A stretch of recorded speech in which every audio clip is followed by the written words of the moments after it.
Vous avez une assistante sociale qui s'occupe de vous? Non. Dalila a changé 4 fois d'hôtel en 3 mois. Elle vient d'intégrer un appartement provisoirement. On est resté 3 mois à l'hôtel. C'était vraiment très difficile. On est sorti de chez nous, on n'avait pas enfin, comme ma fille, elle a perdu sa chambre, elle a perdu tout. Elle était un peu perdue. Même moi, hein. Comme elle, chaque lundi, des dizaines de personnes se présentent ici, dans une salle de spectacle en haut de la rue d'Aubagne, pour se faire aider malgré le guichet unique mis en place par la ville de Marseille.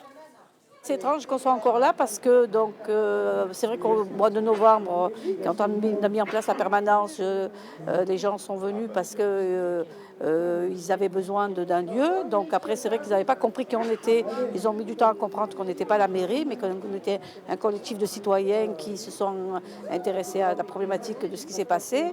Et petit à petit, les gens ont cessé de venir, puis sont revenus parce que la situation n'a pas changé. Ils sont encore 650 à loger dans 34 hôtels de la ville, la plupart en appart-hôtel réservés selon les disponibilités par la mairie. On n'a pas d'hôteliers qui nous mettent dehors. Aujourd'hui, effectivement, l'été arrive, les beaux jours arrivent, la saison touristique arrive. Les hôtels, effectivement, sont sollicités par les touristes, mais au fond, nous utilisons peu de chambres du parc hôtelier présent sur la ville de Marseille. 6 mois après, voici le trou béant de la rue d'Aubagne. 8 morts ici à cause d'immeubles insalubres effondrés. Un effet boule de neige. 250 arrêtés de péril établis dans tout Marseille, et c'est sans compter les autres avant la catastrophe. Baya, victime d'un marchand de sommeil près de la Canebière, a été délogé en juin dernier.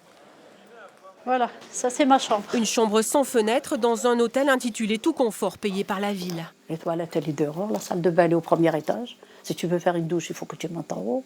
Tu lui demandes, il te donne la clé. Donc, c'est pas. Franchement, depuis que je suis là, je suis.